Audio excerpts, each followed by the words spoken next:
You know the world's gone mad when your driveway starts sounding like a freeway. It began with a sound, a low, grumbling crunch of tires on gravel, followed by a sharp screech and an entitled honk. I looked up from my morning coffee just in time to see a silver Range Rover barreling down the curved path of what used to be my private, sacred little road.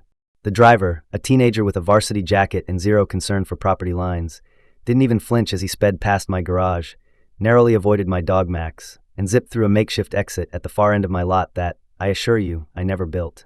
30 seconds later, a second car followed. Then a third. Within 5 minutes, my secluded haven had transformed into an unmarked commuter shortcut, and I hadn't even finished my toast. At first, I thought I was hallucinating. Surely this was a one-time mistake. GPS glitch. Some neighbor kid had discovered an open fence and started a domino effect. But as I stood in my slippers, watching car after car roll down the driveway I had paid dearly for, one truth crystallized in my mind with chilling clarity. This was no accident. It was an invasion, and it had already begun. 3 days earlier, things were quiet. Serene, even. My wife and I had purchased this house, a corner lot gem tucked at the edge of a cul-de-sac, because of one feature above all else. The long, winding driveway that curved around a line of old hedges like a private path through our own woodland escape. It wasn't just a driveway. It was a moat, a buffer, a perimeter of peace between me and the chaos of suburban life. As an industrial engineer who worked from home, silence was my fuel. Stillness was my sanctuary. So when I noticed fresh tire tracks near the hedges earlier that week, I barely raised an eyebrow. Maybe the mail carrier had swung a wide turn. Or the neighbor kid was learning to drive. No big deal. But then I noticed a paper sign staked awkwardly into my lawn near the entrance. A cheap wooden stake, splinters and all, jammed into the earth like it had somewhere more important to be. Taped to it was a laminated sheet that read, "Community Flow Access, Temporary Routing Approved by HOA." That's when the first flicker of rage sparked in my chest. Because I've dealt with HOAs before. I know how they operate, under the guise of order, community, and efficiency. But underneath it all is a web of small tyrants with clipboards and too much time. I've seen these people debate for 45 minutes over acceptable shades of beige for mailbox trim. But I never imagined they'd be brazen enough to hijack private property. At least not mine. Still, I didn't want to overreact.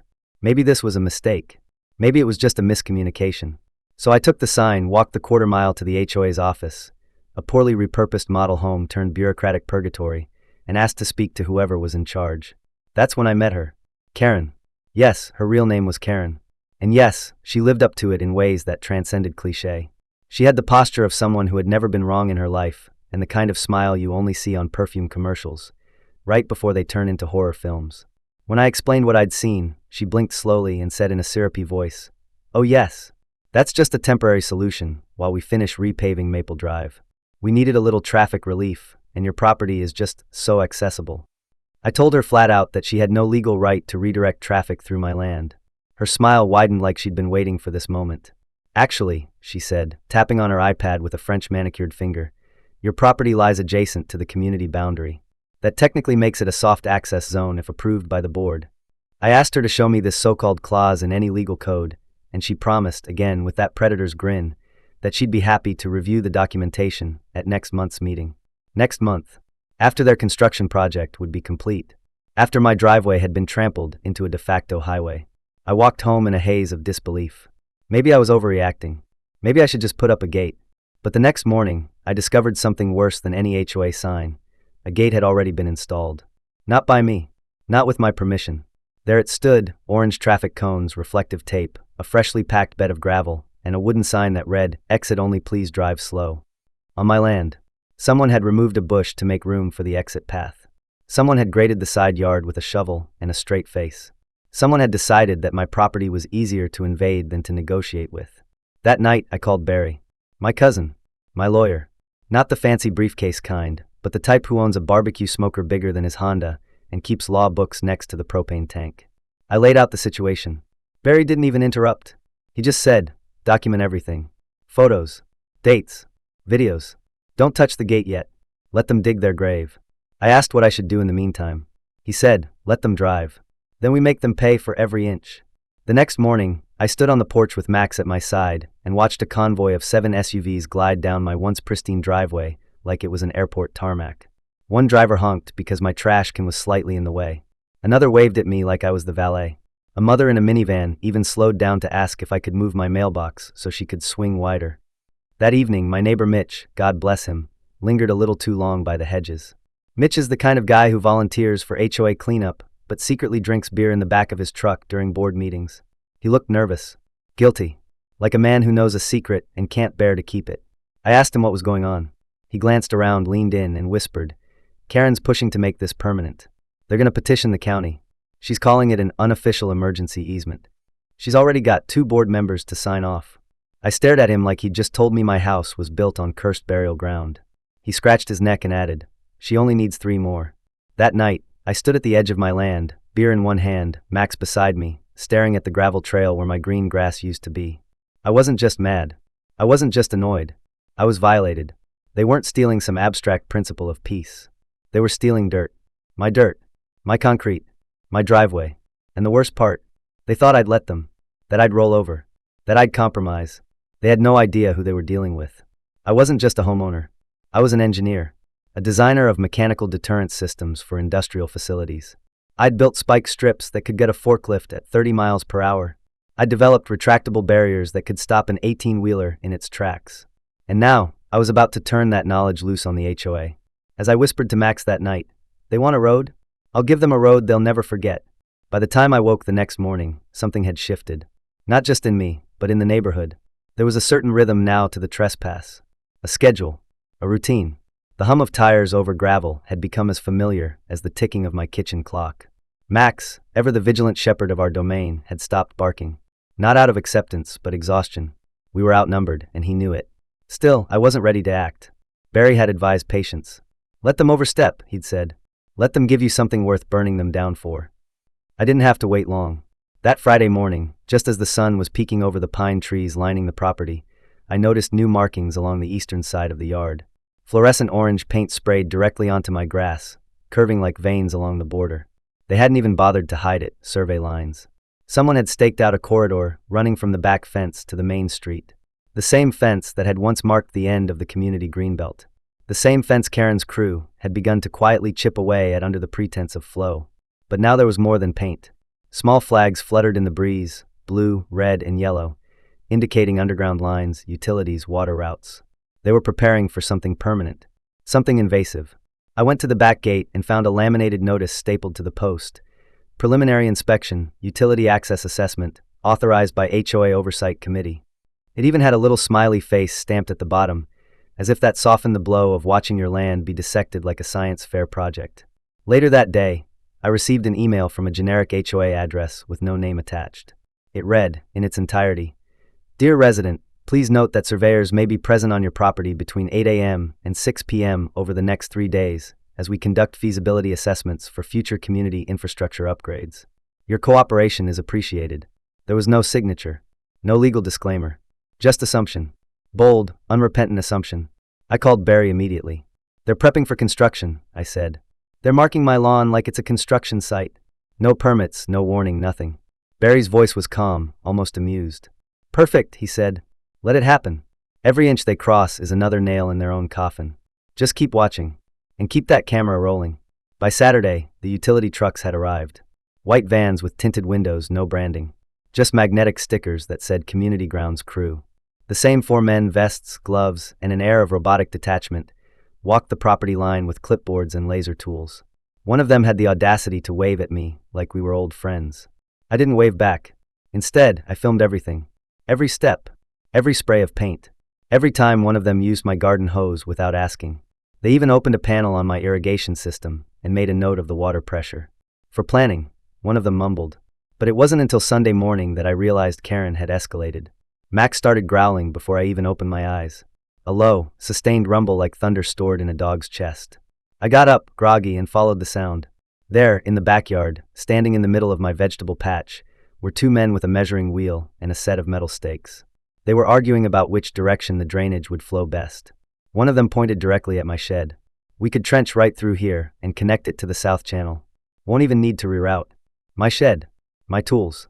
My dad's old workbench. The idea of some trench cutting through that sacred space snapped something in me. I stormed outside, phone in hand, recording. "This is private property," I barked. "You're trespassing. Get out." One of them, young, nervous, probably new, started to explain.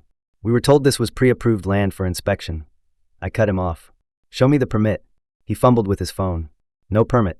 Just an email from someone named TW.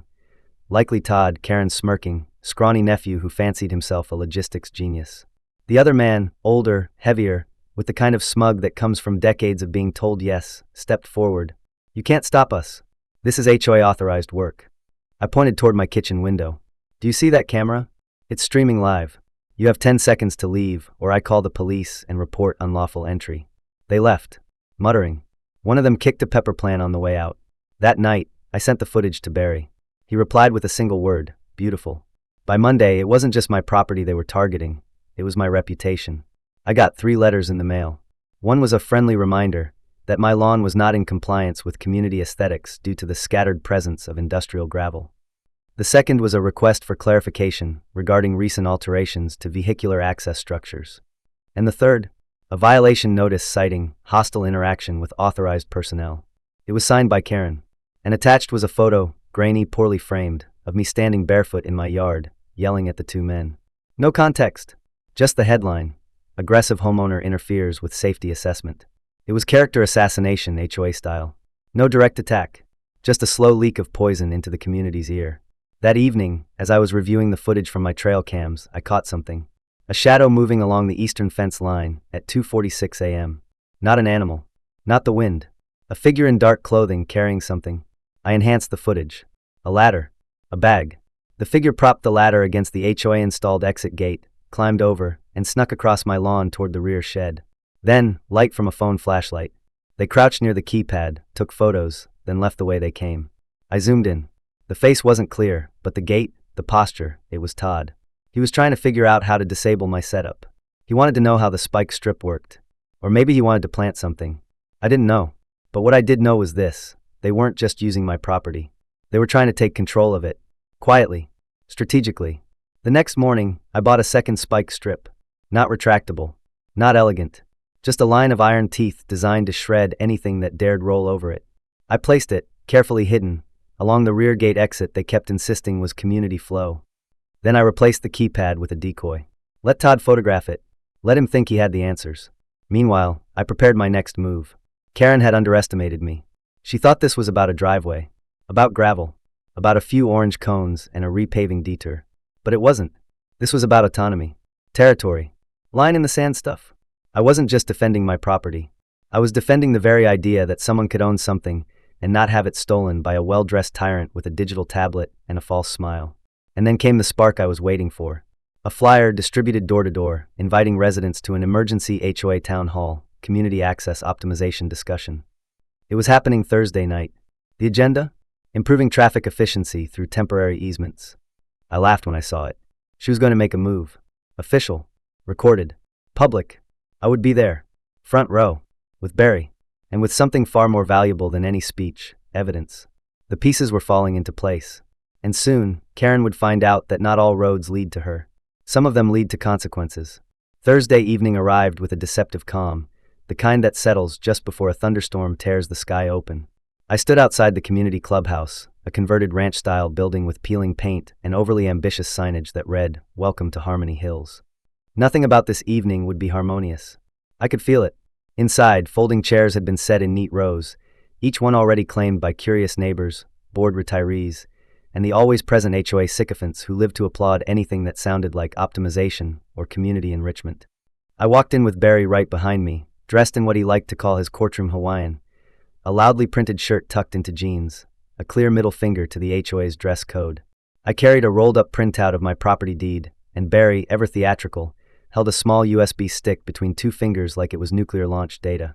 Karen was already seated at the head table, her iPad poised like a weapon, flanked by 4 board members with the expressionless calm of people who knew their vote didn't really matter.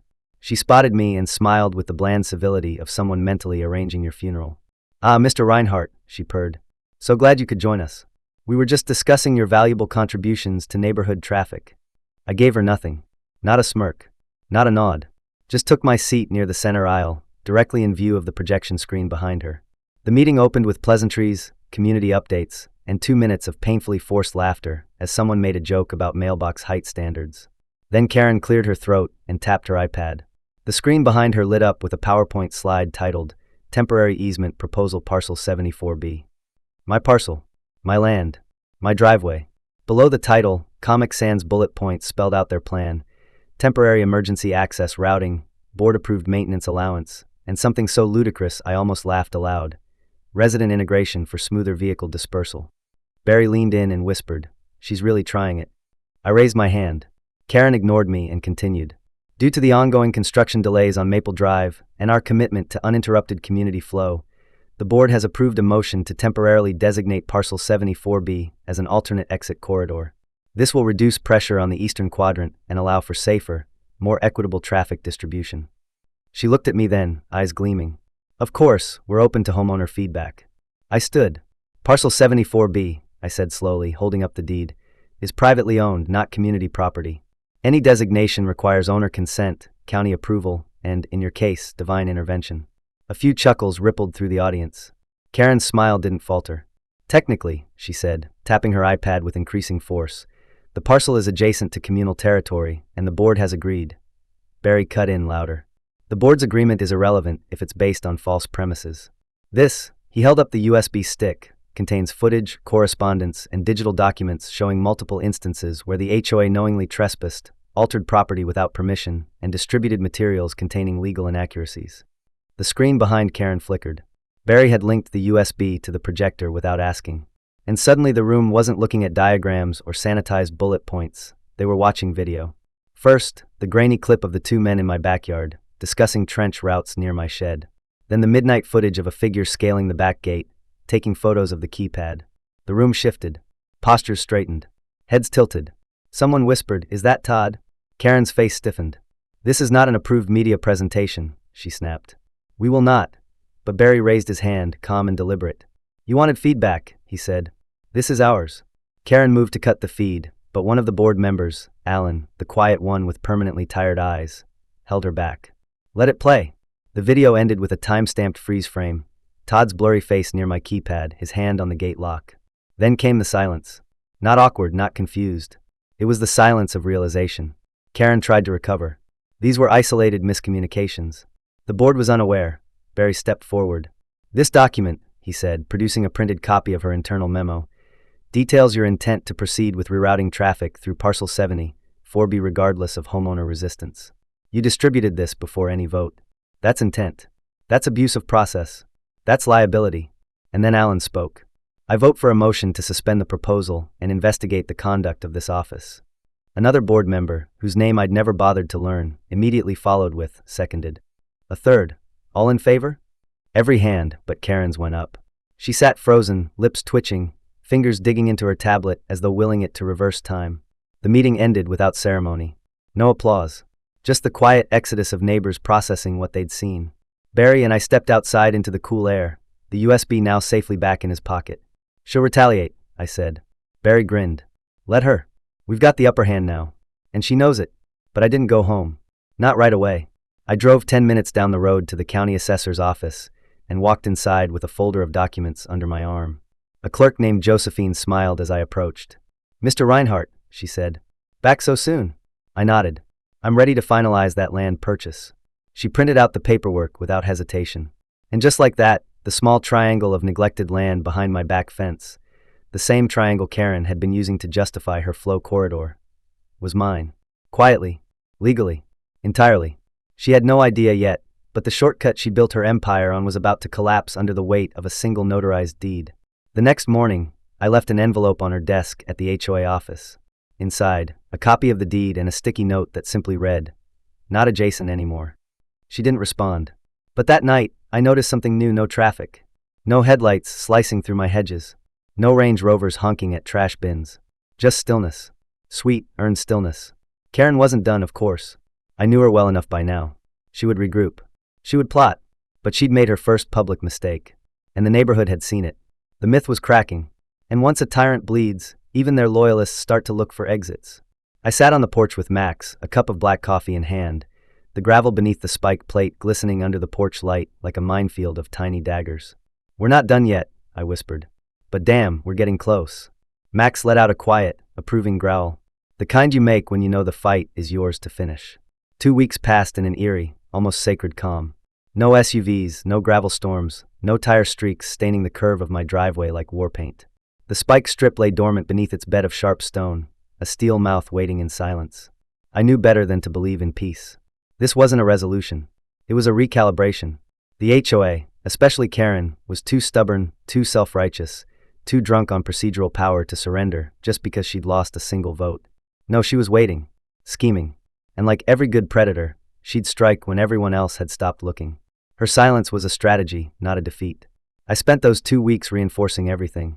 Installed a backup battery system for the spike plate, rigged a second layer of wireless control through a hidden switch inside Max's doghouse, and added 2 more trail cams facing the northeast corner of the yard, the only blind spot left on my perimeter.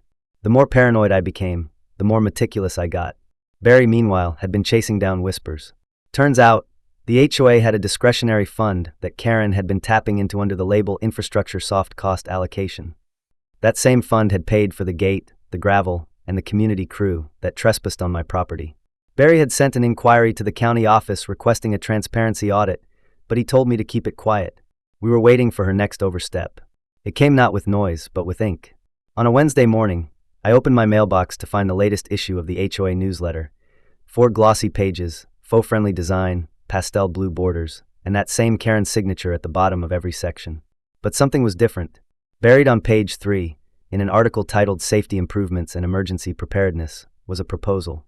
Not voted on, not discussed, just printed as if it were already law. It claimed that in light of recent wildfires across the county and structural vulnerabilities in traffic design, the HOA would begin enforcing temporary access rights to select properties during emergencies, including explicitly properties that could provide alternate flow corridors to primary exits. The language was soft, bloated with legal cotton candy, but the intention was razor clear. And then I saw it. A map, a full-color aerial shot of the neighborhood, annotated with red arrows and green highlights. And in the middle of it all, glowing like a neon scar, was my driveway, labeled Designated Emergency Egress Route. I stared at it for a full minute before the nausea set in. No vote, no consent. And now it was public. I could already hear her smug voice rehearsing the pitch. We're not taking anything. It's just a designation. For safety. But I knew the truth. This was a land grab disguised as a fire drill. Barry showed up 20 minutes later, flapping the same newsletter like it was a subpoena. She's insane, he said, stepping over Max, who barely lifted his head. This is a zoning violation wrapped in a forged sense of civic duty. He flipped to the map. They published this in a public-facing document. That's public misrepresentation of land authority. I'm calling John. John was the county inspector who'd visited weeks earlier, the same one who'd admired the spike plate like it was a sculpture. Barry dialed, and I listened to the one-sided conversation as he explained what Karen had printed, what she was implying, and how my property had become the centerpiece of a fictional emergency plan. John didn't hesitate. Tell him we're coming down, Barry said, hanging up. And that's how, 3 days later, I found myself back at the clubhouse. Only this time, it wasn't just Barry and me. John arrived wearing his county badge, and that same dry smirk he'd worn when he last inspected my driveway. But he wasn't alone. 2 colleagues accompanied him, one from zoning and the other from municipal communications. They entered the clubhouse like auditors entering a casino. Karen was already speaking to the room when we arrived, pacing in front of the same projector screen, her blazer sharp enough to draw blood, her Bluetooth earpiece blinking blue with pretend authority. As a proactive response to natural disasters, she was saying, this proposal allows us to act swiftly when every second counts. Then John raised his hand. Karen's voice faltered, just slightly. Yes, I believe we have a guest. I'm not a guest, John said, his voice calm but heavy with finality. I'm a representative of the county inspector's office, here to address a zoning matter. The room went still. Even Karen's loyalists stopped mid-sip of their complimentary bottled water. John stepped forward, unfolded a copy of the newsletter, and held it up. This document implies county endorsement for emergency routing through private land. That implication is false. Karen opened her mouth, but he kept going. Furthermore, your ordinance proposal violates several zoning codes by attempting to create implied easements without owner consent or legal authority. That's not just improper, it's actionable. The board began to shift, visibly uncomfortable. One member muttered something about not having read the full print. Another reached for his phone like it might save him. Karen tried to regain control. This was a communication error. We were simply outlining theoretical paths for planning purposes. You printed a map, John snapped. You distributed it to residents. You labeled a privately owned parcel as a designated public route. That is not a communication error. That's misrepresentation. And then he dropped the final blow. Effective immediately, the county will be auditing all HOA activity related to land usage, discretionary funds, and infrastructure claims filed in the past 12 months. You could hear Karen's composure fracture like old glass. She turned to the board. We can resolve this internally, but Alan stood up. I moved for a vote of no confidence in President Karen's leadership. Someone seconded. Then a third. Then a sea of hands. Even Karen's earpiece seemed to go silent. She stood frozen, jaw clenched, chest rising and falling like a boxer in the wrong ring. And then, like fate couldn't resist one final uppercut, the clubhouse door swung open. A man in a grease-stained uniform stepped and holding a clipboard. Looking for Karen, got an order to repossess a vehicle registered to HOA. Something about misuse of community funds. The silence collapsed into chaos. Someone laughed, then another, and then the whole room joined in. Karen stormed out, heels hammering the tile like warning shots. She didn't look back, didn't speak, just vanished through the exit marked, emergency use only. The irony wasn't lost on anyone. The following day, she resigned via email, an elegantly passive-aggressive letter filled with veiled threats and the promise of a future memoir. The HOA issued a formal apology. Several of her proposals were repealed, and I received a notarized document affirming my full rights to deny any and all access through my property. Barry framed it and hung it above his grill. I meanwhile decided to celebrate, not with a speech or a press release. No, I threw a barbecue, right at the end of the driveway. Hung a banner that read, "Shortcut closed. Party open." Neighbors came, some curious, some sheepish, but they came. Mitch brought beer. The couple from 3 doors down brought their corgi in a tuxedo. Even John showed up for a hot dog. As the sun dipped behind the trees, and Max dozed by the fire pit, I looked out over the gravel. It gleamed like a mote of shattered stars, silent and sovereign. The shortcut was gone. Karen was gone. But the spike strip remained, tucked beneath the surface, quiet but ready. Because peace was precious. But it was never permanent. And I had built mine with teeth.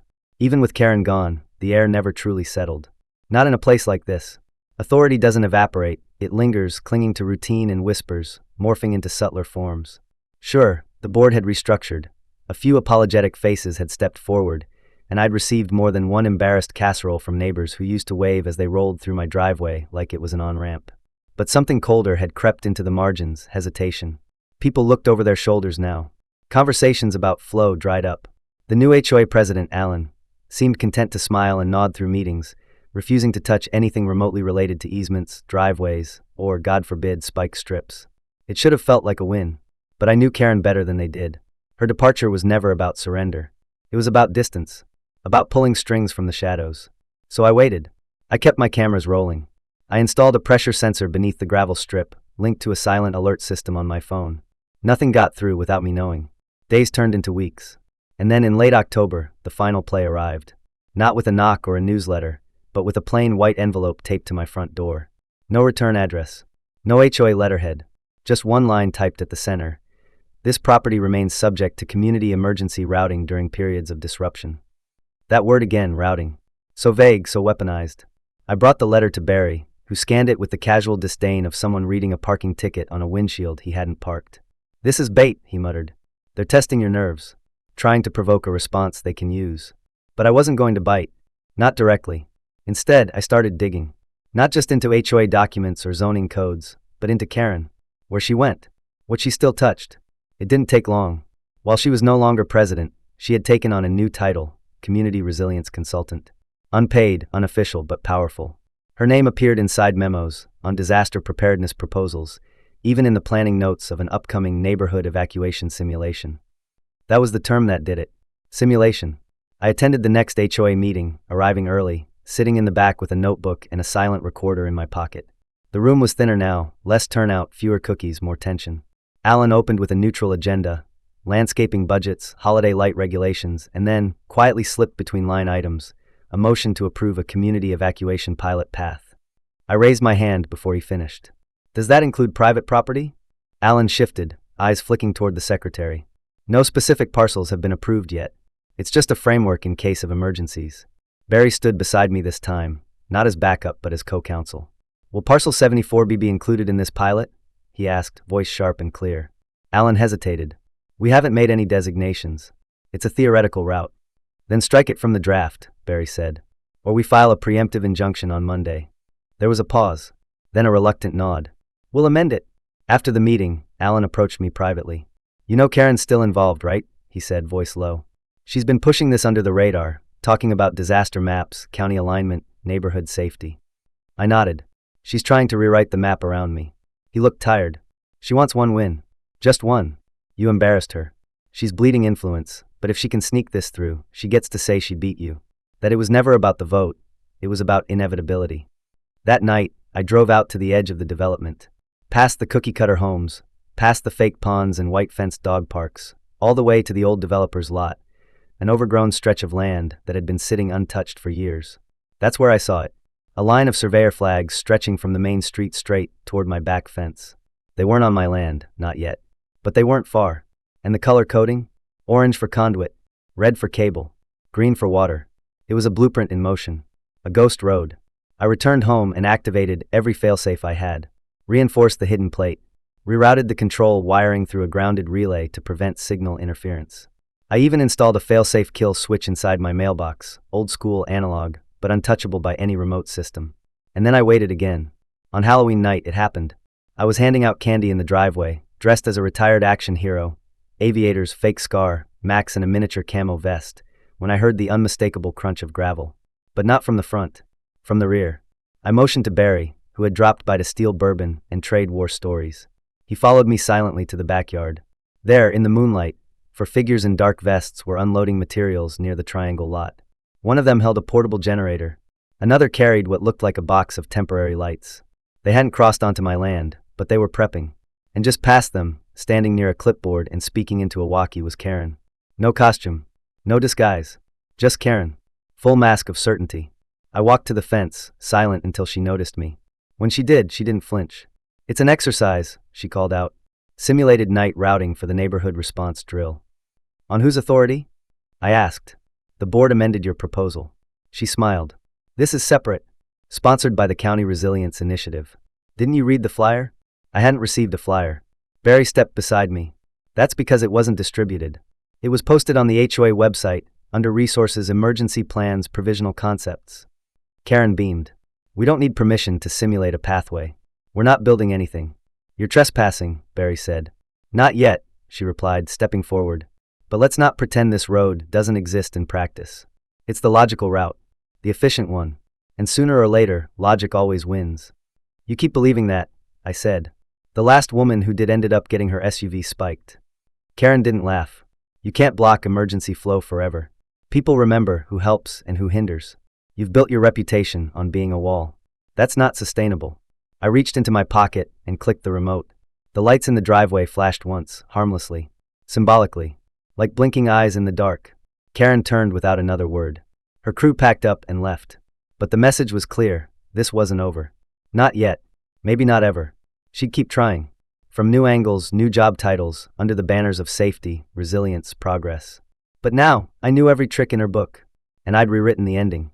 The following week, I submitted my own proposal to the board, a neighborhood security workshop taught by Barry, focused on property rights, boundary enforcement, and the limits of HOA authority.